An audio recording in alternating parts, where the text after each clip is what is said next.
We are going to spend this first hour focusing on ways to source, sort, store, and transport books. Everybody here on this forum, we have all different ways that we source our books, whether people are doing book drives, they're doing the Dolly Parton Imagination Library, purchasing at indie bookstores. So to get everything started, if everybody can just jump into the chat and list the ways that you source your books. We started just a real quick list, but my goal is that this can be used as a reference throughout the year if you need new ways, new ideas of how to source more books. Okay, we've got a little bit starting. Because the majority of us do book drives and some of the whether we're purchasing from Barnes and Noble, I wanted to really focus on 3 specific ways that people are sourcing large quantities of books. We're going to be talking with Ryan Jackson from Open Book about using outdoor bins. And then we'll talk to Larry Abrams from Book Smiles about Goodwill, Salvation Army, and Better World books. But if we can get Ryan to jump on. Yeah, good morning, everyone. Okay, oh, there we go. All right, awesome. Good morning, Ryan. Good morning, everyone. So Ryan, if you just want to give a real quick info about Open Books, and then we're going to jump in. He has 4 metal bins placed across Chicago. Yeah, so Open Books is a 501c3 that provides literacy programs and book granting. We also have a earned income model where we run 3 stores as well as an e-commerce business for the books. We collect all books, not just kids' books. So like the kids' books get a lot given away. The adult stuff gets sold in various ways to help, supplement the philanthropic dollars that we receive. Perfect. And so just looking at the metal bins, the 4 that you place around, where did you purchase those bins from? It sounds like a fake website. It's called recyclingbin.com. There's a huge, they are manufactured in New Jersey. It takes them about a month to put them together for you. For cost, which I think is the next question, they cost about $1,500 or it's about $2,000. They're the big ones that you see. They're about 7 feet tall, 4x4 footprint. So about $2,000 for the bin, $500 for shipping from New Jersey to Chicago, and then we wrap them because you need to. That costs about $800 to do a full 4-sided wrap. So you're basically, if you're going to buy one, you're about $3K landed all in. Okay, and Kelly, do you mind just dropping in and sharing the screen so that way we can see pictures of what Open Book bins look like? Ryan, how many books do those bins hold? They hold about a Gaylord's worth of books. So depending on what type of books, as I said, we take everything. That's anywhere from 1,000 to 1,500. I mean, smaller kids' books, larger adult books. So it's about a Gaylord's total.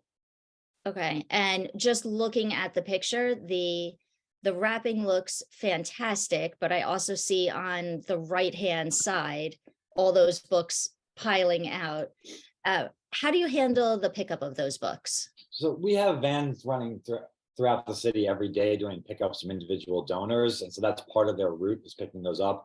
You can kind of see on that picture on the right on the side those black totes that are there, plastic totes that are there. You can buy it at Home Depot or Costco. So one of our drivers picks those up and puts them into those black totes and then into our van and then back to our warehouse. Okay, and about how long does it take to empty one of those bins?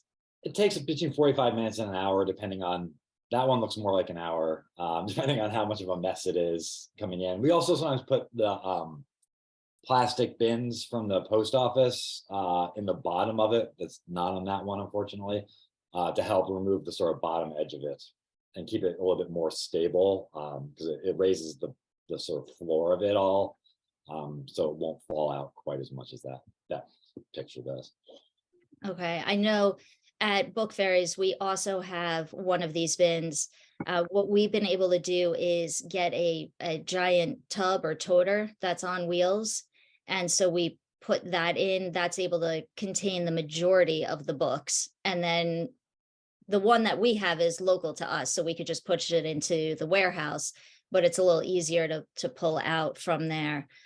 Yeah, and one of my wish list items would be to get a box truck with a lift gate, so then you could do exactly what Amy's talking about off-site, and then just throw it into the back of the truck, which wish list item for me. Yeah, I think we all have very long wish list items for each of our nonprofits. So going back, how did you figure out the best places to place these bins? It's a little bit trial and error. A lot of it is getting a good partner where you know that it can be accessible, that people will be able to, like the one on the left there. That's in a parking lot of a mall, so it's easy for people to pull up a car to. It's a mall, so a lot of people go to it. They know where it is. The one in the middle on the right are at a school in a very wealthy part of Chicago, so we get very great kids books out of that. So it's sort of targeting partners where we think we'll get the best return and make it easiest for the donor. Do you pay any rent to place these bins in? We do not. You can pay rent. You see the clothing bins everywhere and Planet Fitness, and that those are mostly paying rent. We've, to keep costs down, have just like recruited partners who like our mission, like what we do, and are willing to help out. Yeah, I know that we had talked earlier, but you had reached out to the Chamber of Commerce and some of the city council members. Can you Yeah, just tell us a little bit about those yeah. ideas? The one that you're looking at in the center and the right there is at a school. That school partnership was brokered starting with the city councilman, the alderman, what we call them here in Chicago, the alderman and the Chamber of Commerce of that area, and then they approached the school, made the connection for us. The school was excited to do it, but they were essential in getting that sort of first step in.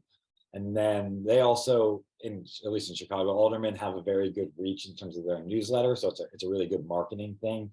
They feel good about themselves and pat themselves on the back for giving to a local nonprofit and helping out a local nonprofit. But just that line in the newsletter alerts a ton of the neighborhood people that the bin is there and that they can donate. And just looking at some of the questions, what are some of the pain points that you've had in dealing with the bins?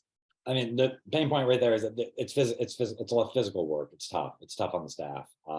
That boxing all that stuff up in that bins crouched over, putting it in the van is tough for people. Also, a pain point is filling up too fast, which is a good problem to have. But then and people put things outside of the bin sometimes. They don't realize that there's a slot there, which seems silly, but they don't.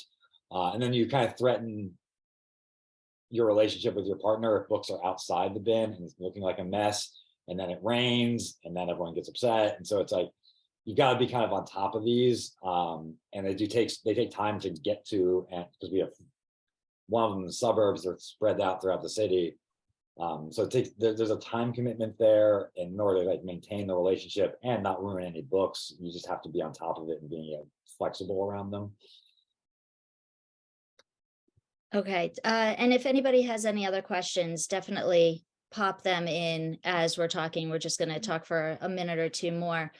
And did you need any kind of special insurance to place these bins? No, it's covered under my general liability insurance. I have a COI for each spot, but it's just covered under general liability.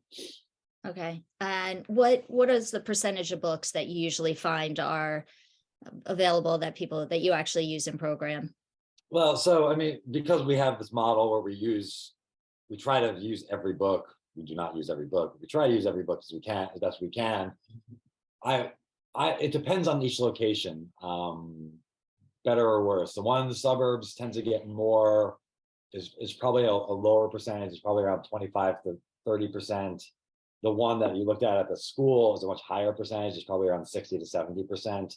And then a couple other ones are just vary in between. One of the really good things about percentages is that when you make it convenient for people to donate, they donate frequently. And so you're less reliant on people building up a huge few boxes over the years and then the books are older and they're not as appealing to kids and they're not things. If you give people like the ability to donate quickly when they're done with something, that you tend to get a higher quality, newer books out of that thing. And so that's the sort of strategic part about where to put the bins to make that as convenient as possible. And what I thought was interesting that you had said earlier is when you first place a bin, there's almost a deluge of books that come in. Everybody is excited, everybody clears off their bookshelves. So if people are going to use this route of placing bins, just know that for the first month or 2, 3 months, that don't judge that as to what your regular pickup schedule is going to be. But the benefit also is that those large donations will stop happening.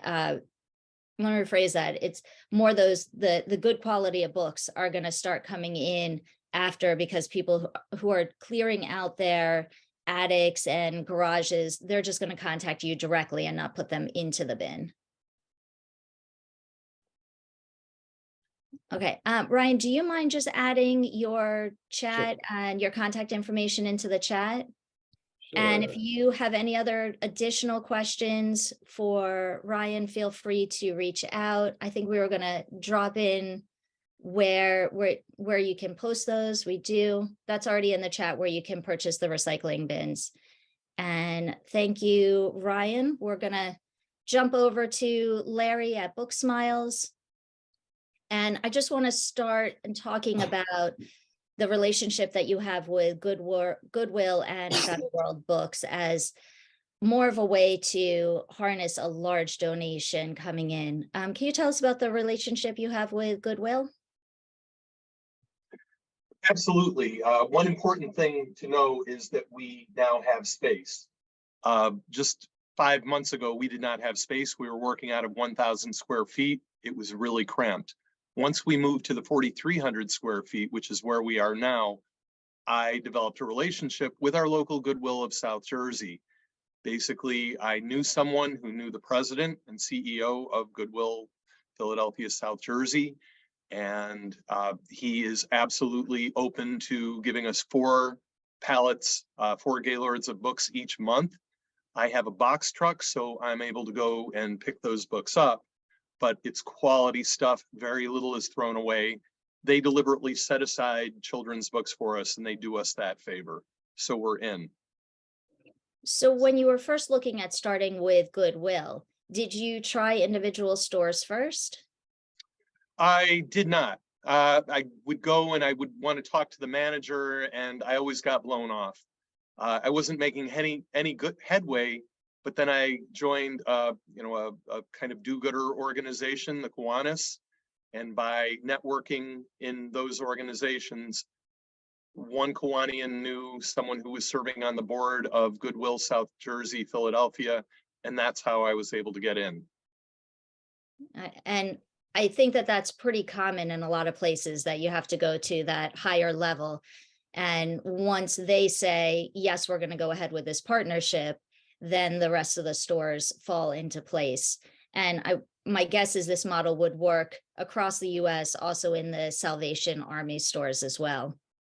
Yeah, we don't have a Salvation Army near us, but I really do think that if our counterparts around the country went to their Goodwill, you can use me as an example of Goodwill Philadelphia, South Jersey. There are about 20 collection sites all across the region, and they get so many books, and we're only taking a fraction. I see huge potential here nationally. I agree. Did you sign any type of contract or have to provide any advertising or anything in exchange for receiving the books from Goodwill? No, in fact, they don't want to publicize it for whatever reason, and I respect that. So we just keep it on the DL. And there are no contracts, no bill of lading. Every month I go there and I pick up 4 full pallets of books and 4 Gaylords, and there are about 1,800 books in each Gaylord.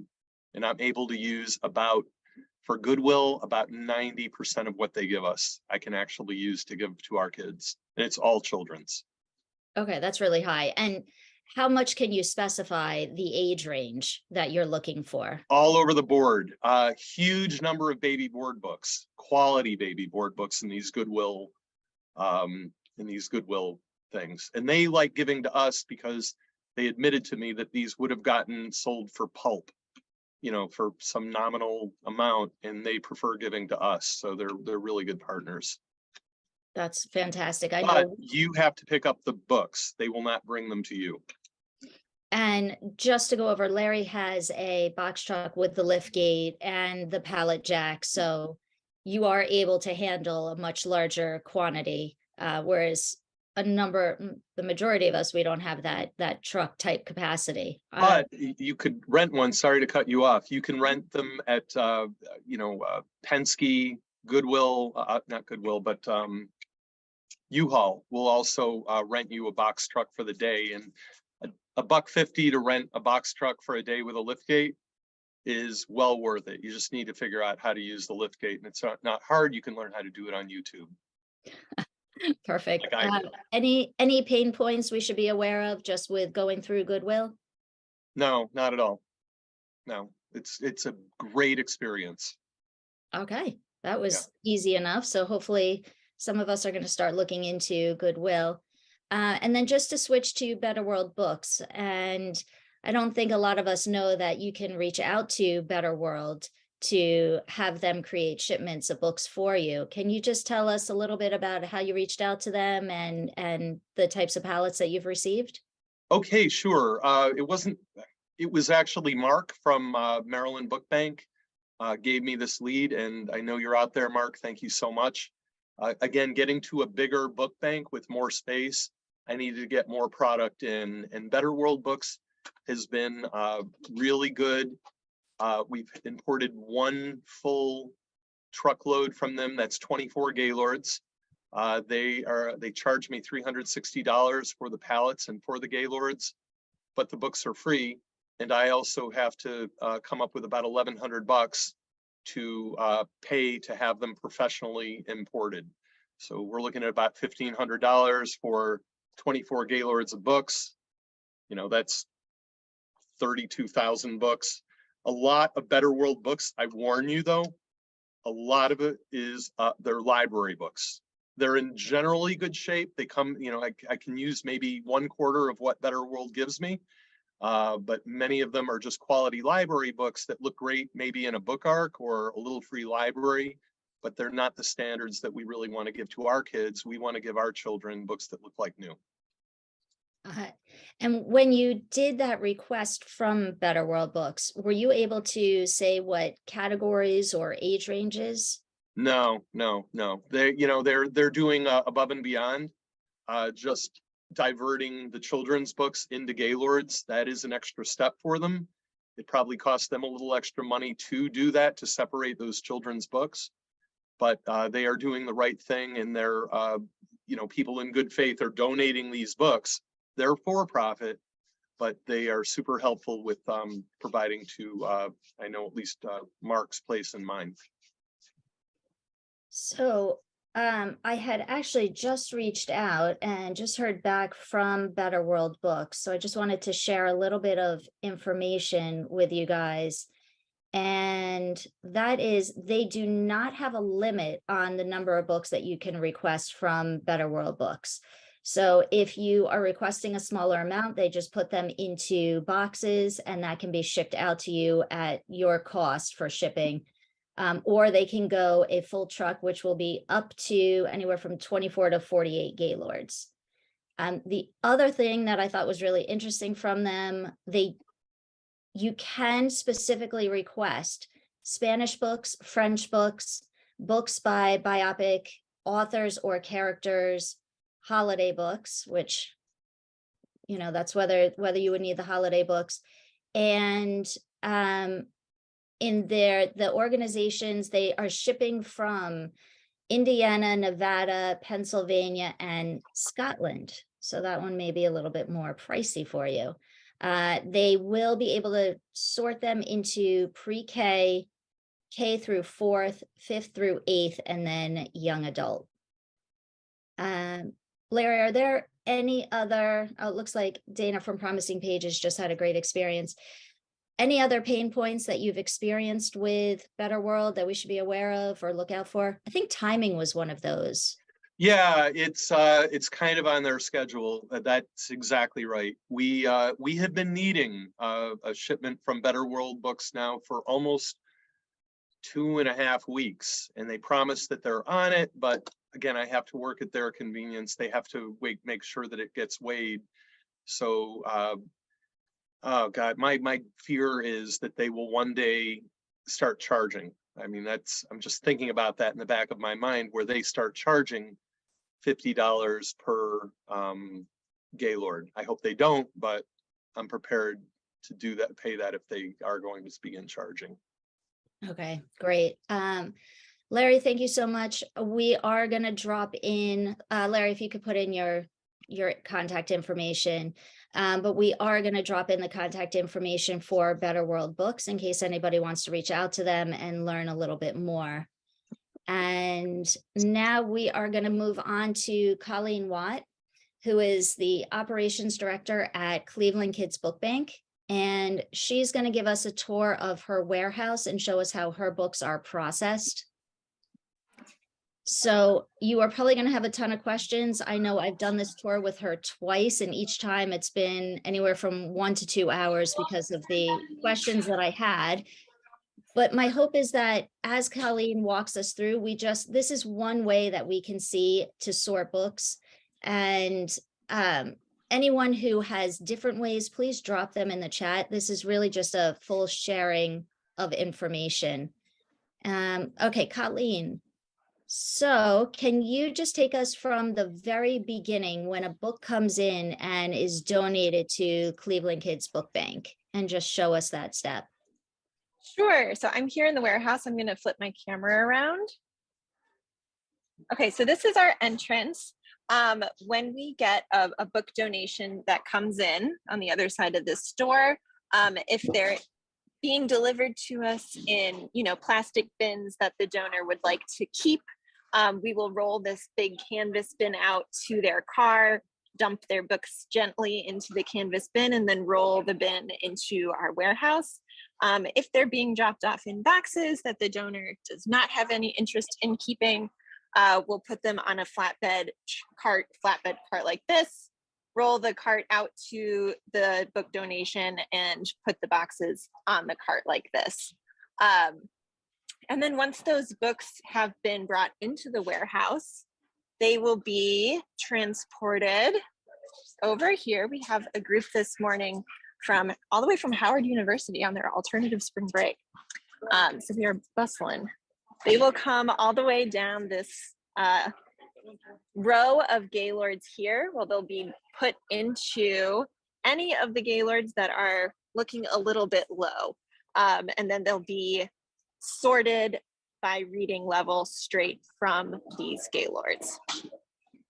Okay, and once they go into the Gaylords, have you found any of the books are damaged or folded or bent once they're put in there? Really similar to what Ryan was saying about the books that are put into the outdoor collection bins, truly not. There are a handful. I would say it's a really small percentage, less than 5%, probably even less than 3% of the books that come to us that are put in Gaylords get crunched. They lay pretty nicely on top of each other. Okay. And once they're in the Gaylords, what is the next step? So once they're in the Gaylords, let me turn my camera around again. Once they're in the Gaylords, they get sorted by reading level by groups of volunteers like these guys. These canvas bins against the wall, which we did purchase, they cost $200 a piece when we bought them. So it was a really big investment. And I have since looked and they've gone up by like $100, unfortunately. So we have these bins labeled by their reading level. Sorry. And we have little examples above the bins, like for our picture book bin, we've got examples of what might be in there. We have board books all the way through teen, young adult. And then we also really encourage everybody to be critical about books that are not in good condition. And that's where we have our book heaven category and our little free library category. Little free library books go out into the community. Cleveland has a really robust little free library network. And so we'll put books that are in medium to fair condition in little free libraries. And the book heaven bin, those books get recycled. We have a recycling company that comes and actually picks up from us for picks up the recycling books for a cost, but then right now the recycled paper market is such that we actually get paid for the books that we send their way. So we usually get about $250 when we send books to recycling. And how often does the recycling truck come to pick up? We have to wait until we have either 6 or 11 Gaylords. So if we're really short on space, we might call them with a truckload of 6. If we've got the space and we can wait, we'll wait for a full truck of 11 since it's more cost effective. Okay. So I would say we're usually calling recycling once every other month at the most. And Colleen, 2 quick things. If you could just tell us how many books per month or per year the Cleveland Book Bank is processing. Sure. We will distribute about 50,000 books per month. Okay. And if you can go back over the categories, because I think this is really important, we're going to drop in the chat a list of categories that we've seen so far. But if everybody else can take a look, if there are other categories that you use, if you can drop those in.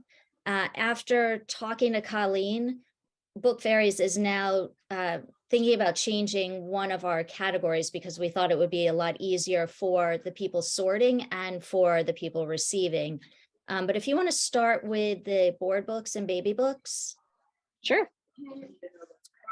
Kelly, while she's doing that, if you could just drop, oh, you are already on it. Okay. All right, so board books, easy to explain to all of our volunteers. Board books are cardboard books for babies. They're made entirely out of cardboard all the time. Picture books, these are read aloud stories. We say these are the books that grown-ups read out loud to kids. So these are books like Miss Nelson, a classic, Berenstain Bears, Little Golden Books, Where the Wild Things Are. As long as it's meant to be read out loud or can be read out loud, we consider it a picture book. Early readers, this is a category that tends to be a little bit tough to sort, as I'm sure I've heard from other book banks, a similar difficult sorting category. The way that we define an early reader is that it has to be leveled and labeled. So the only books we want in this bin are ones that say that they are for a beginning reader. And we also usually identify that they're almost always the exact same size and shape. So we point that out as well. If the book looks like it's a little bit bigger, it's probably a picture book. Early readers typically get sorted at least twice. Okay, picture or short chapter is next. Short chapter books are elementary level chapter books for juvenile readers. We, for the most part, try to keep specific grade levels out of the equation and really focus on the inside of the book and what the font looks like, what the letters look like, and whether or not there are pictures. So for short chapter, we really want there to be illustrations in the chapter books. Some examples are like Junie B. Jones, Stink, Magic Tree House. We would also put Diary of a Wimpy Kid in here as well. So these are books that are really geared towards that earlier elementary school chapter book reader, whereas hard chapter, we're falling off our canvas bin here a little bit. Hard chapter books are more advanced chapter books for middle schoolers. These are your Harry Potters, your Percy Jacksons, your Artemis Fowls. We usually tell volunteers these don't have illustrations in them, and they are geared for a slightly older middle school reader. Lastly is teen young adult. These are more mature books for high school, featuring significantly more mature content. We're thinking ages 15 to 18. We also include books that you might have to read in a high school English class, as well as The Hunger Games and Twilight and some of the older Harry Potters. can see a goblet of fire in there. So those are our main categories. We do get adult books. Our organization does not ask for them. And we have not yet found a really great way to make money selling them. So we find homes for them with the county jail. We have our paperbacks go there. We also put some of them in little free libraries, and other ones, if they look like they're really nice and in good condition, we might wrap up in brown paper and sell them for like little fundraising events. We call them blind dates with a book. We charge about $5 to $10 for a mystery date with an adult book that's been wrapped in paper.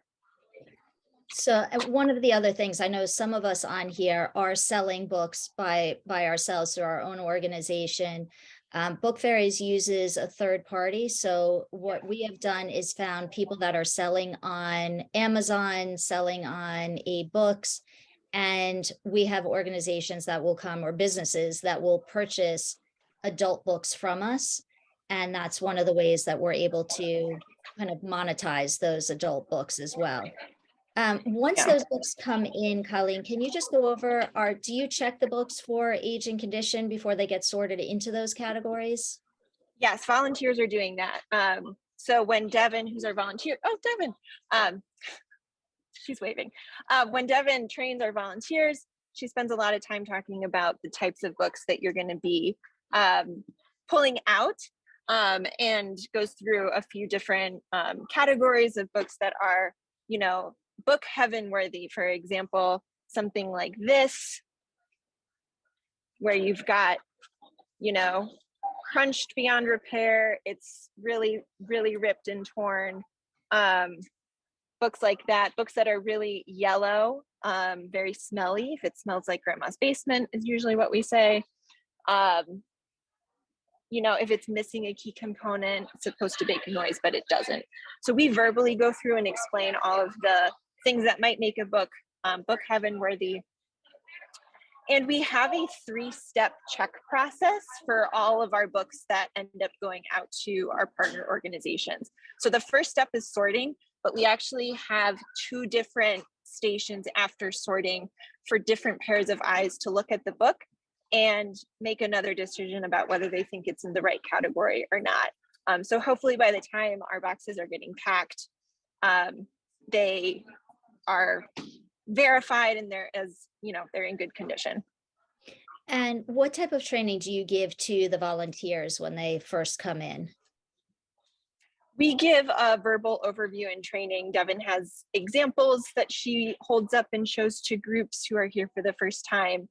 We give everybody a background of our organization as well, and make sure that they know how grateful we are that they're here.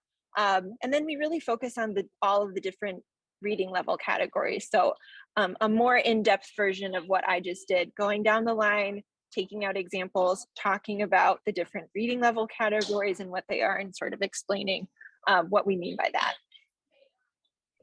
And what I'm going to do is just drop into the chat the Cleveland Kids Book Bank training manual, which I think was really excellent. So anybody who sends that out in advance or to any of their volunteers or has it posted on their website, if anybody else has training links on their website, if you want to drop those chats in also, that's going to be really helpful for everybody to see how we train volunteers. I think one of the hardest problems that we have is the quality control check, and making sure that even those volunteers that have come through a number of times, and well, we're very grateful for what they're doing, making sure that everybody is still putting out that same quality. How do you handle, is there a final check, or what do you do when people are kind of stuck and have questions? So a lot of what Devin and our staff's job is to do is to be, during a 2-hour shift, really be on your feet, moving around and peeking in and making sure that things look like they're on the right track. What we've noticed, as I'm sure other people have, is like it really just takes like one person who might be a little bit off to get the whole bin a little bit off track, because everyone's looking at what was in that bin, and so keeping on top of keeping on top of volunteer sorting and just making sure that you're addressing any discrepancies or errors in sorting kind of as they come up is sort of what we do. And then when we do have packing, which is the third and final step, we really try to make sure, if it's possible, that we have folks who've been here before, who are more of our like regulars, more of our experts, be responsible for the packing job. But if it's not possible, then Devin will really just spend more time zeroing in on that one particular reading level that they're packing and making sure that everybody's flipping through the book at each step along the way, making sure that it's in good condition.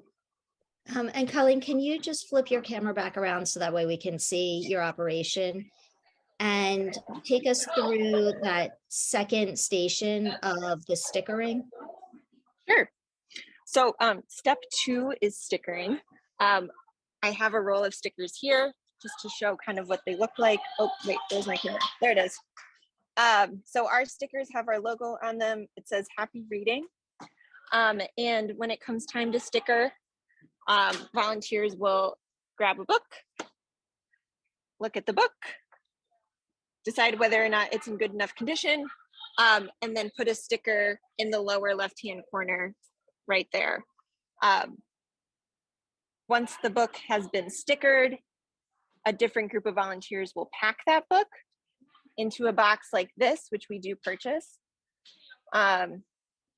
The box has a label on it. So if you're packing board books, you'll write the number of books that go in that box. We standardize the number of books in each reading level category. And then the books get packed up in the box like this, and we move them over into our inventory.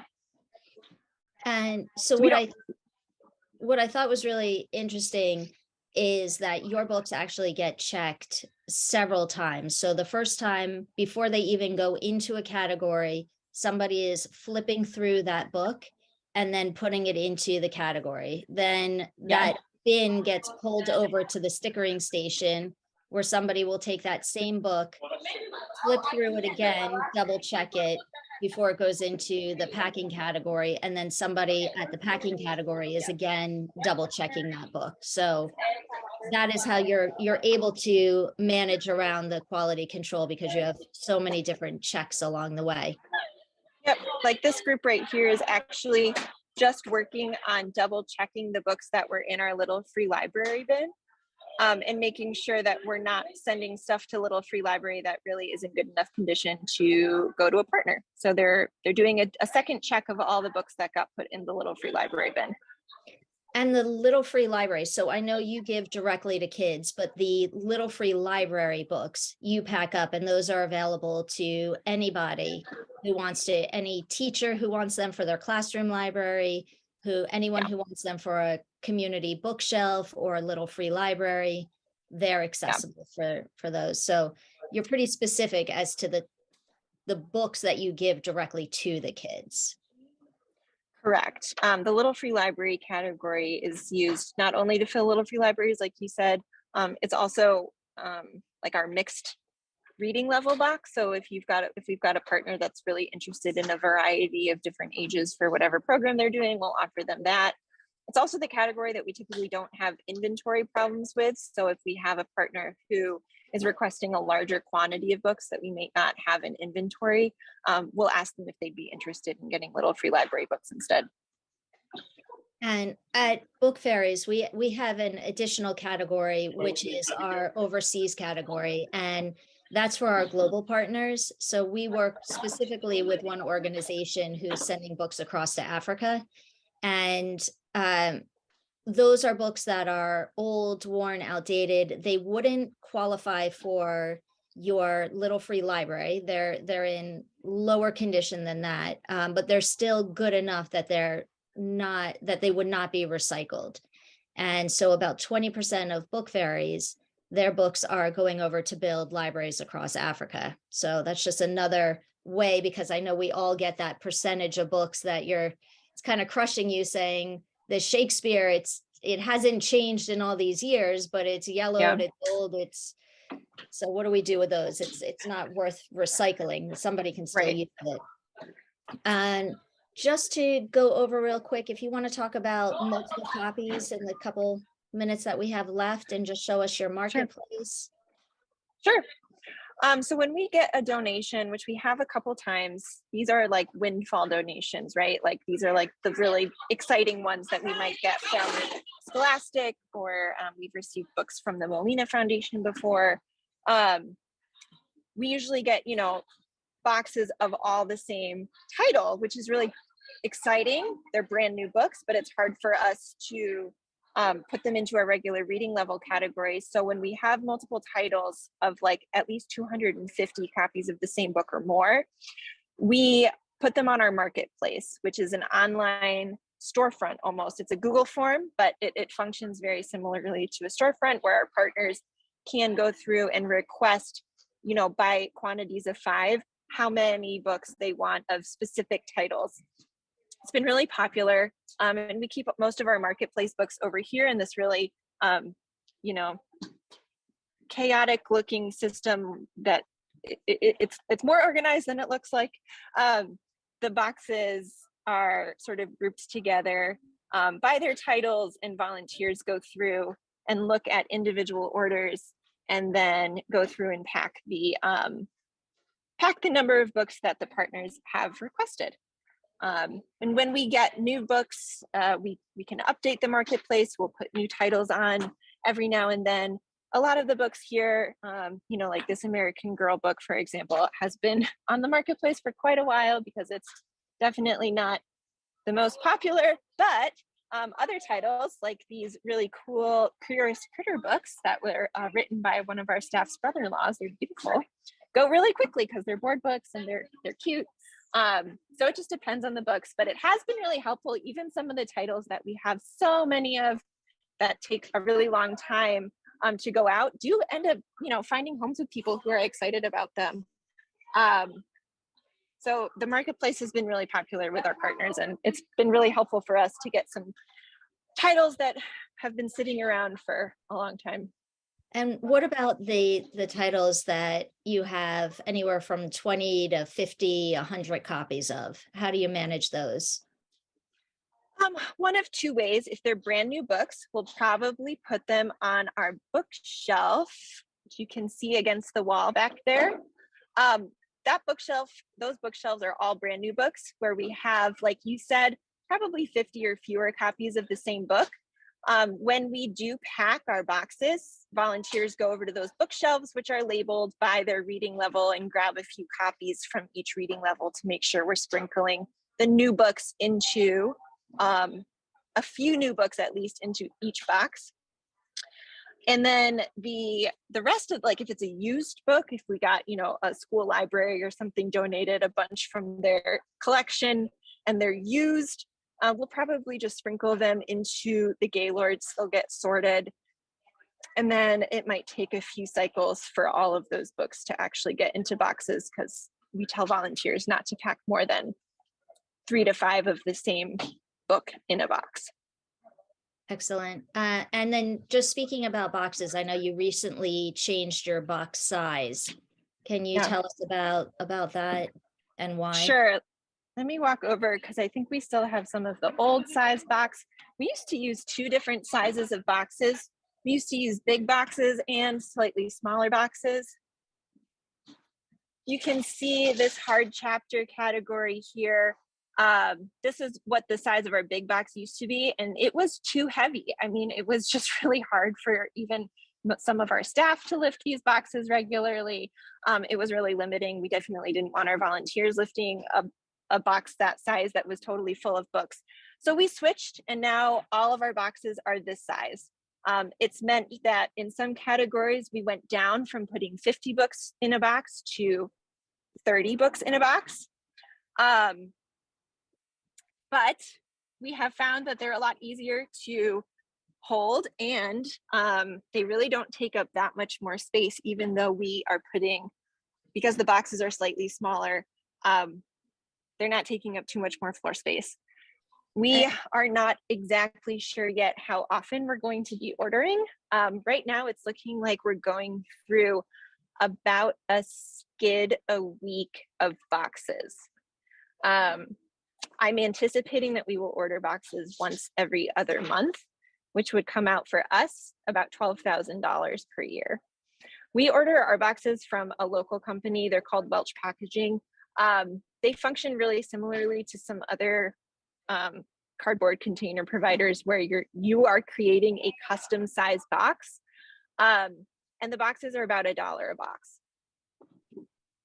And one of the things that I thought was really important is it's hard to find people who will pick up and deliver the boxes, particularly when the boxes become so heavy and cumbersome and you end up burning through your delivery people. And so that was one of the other reasons to switch those to a smaller box, just to make it easier to find delivery people. Yeah, we have a truck. And we've been struggling with the position of the truck driver.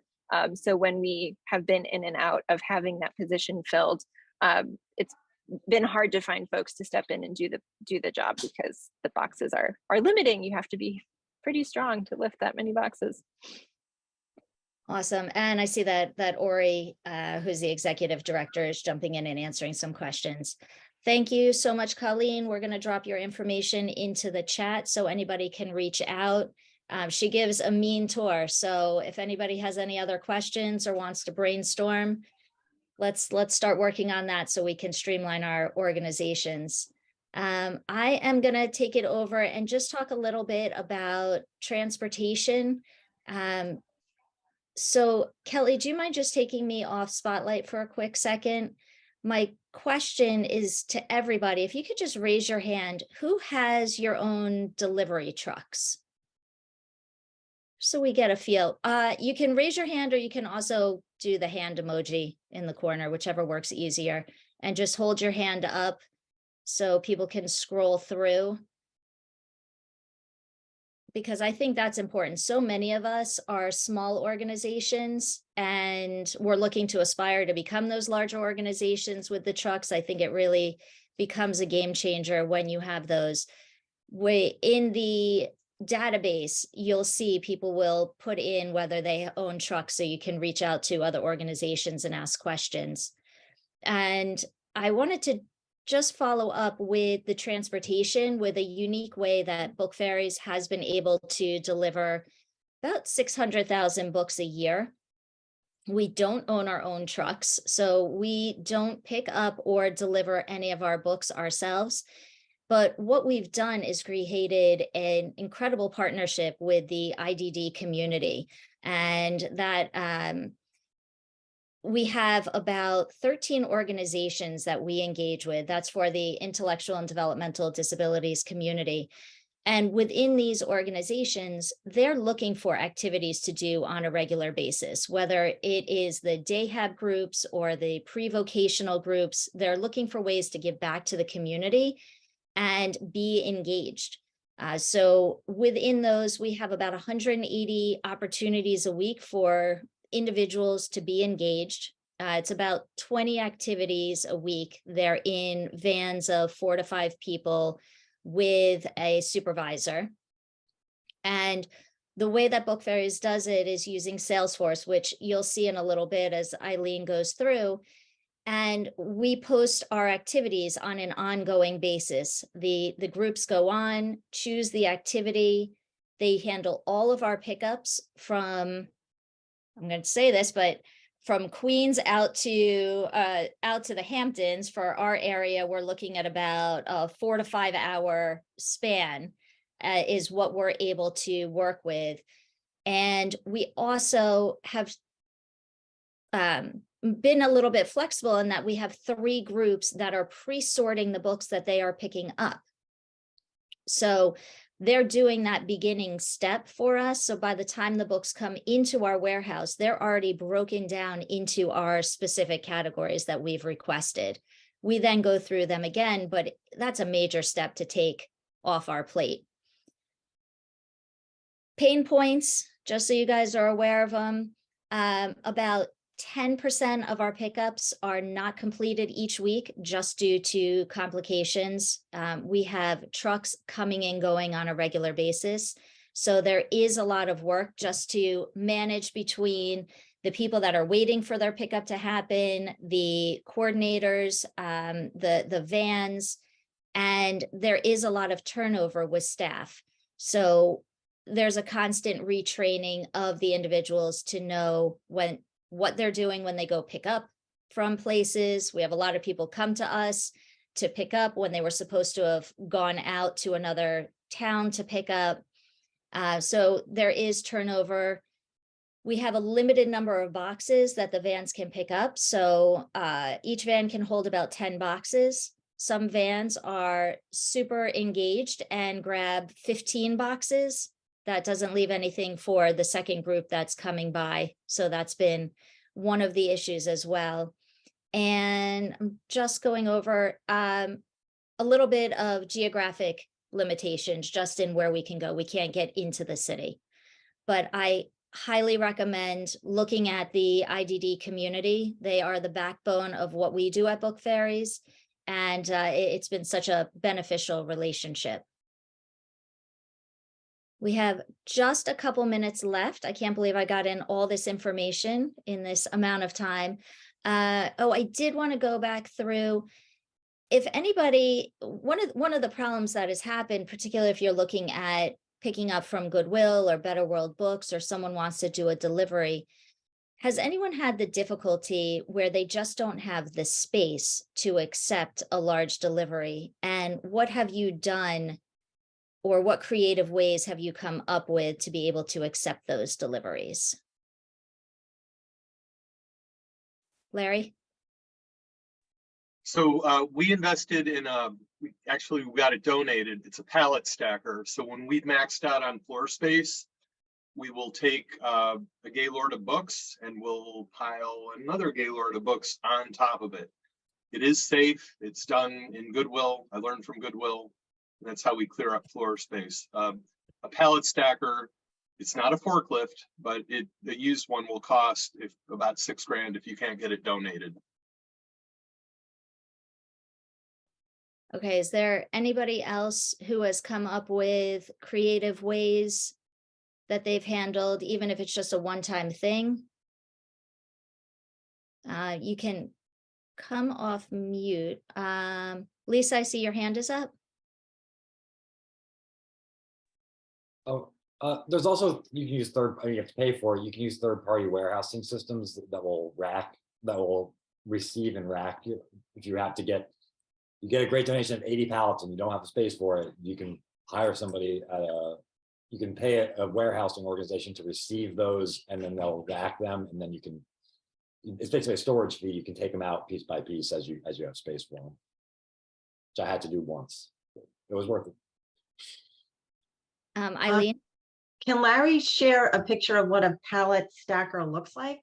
If he has a picture. I don't know if he has a picture, but I'll get it in the chat. I'll get a link in the chat. Yeah, that would be great. Thanks. Never heard of it. I'll just share that at Bookspring, one of our board members was able to secure a bay from another nonprofit, which happens to be, Amy, a group that works with people with intellectual and developmental disabilities and does other services with it. So we've got a bay in their warehouse. And so that is a wonderful asset for us. And it just comes in on our books as a donation and out every year as a or every month as donated space. And it has a dock on the end of it. We still can't take a huge truckload with a huge Gaylord, but we can't take more than like 6 or 7 Gaylords at a time, but it definitely was a game changer for us. So think you can maybe have a piece of a warehouse instead of a whole warehouse. Yes, that's a really good point. I know that we've done that as well. We have borrowed warehouse space when we have a little bit too much room, and that has been extremely helpful for us. I am going to end this session because we are going to be jumping into the very next session. Rachel Stein is going to be moderating that and effective book distribution programs, but definitely continue to use the chat to connect with one another.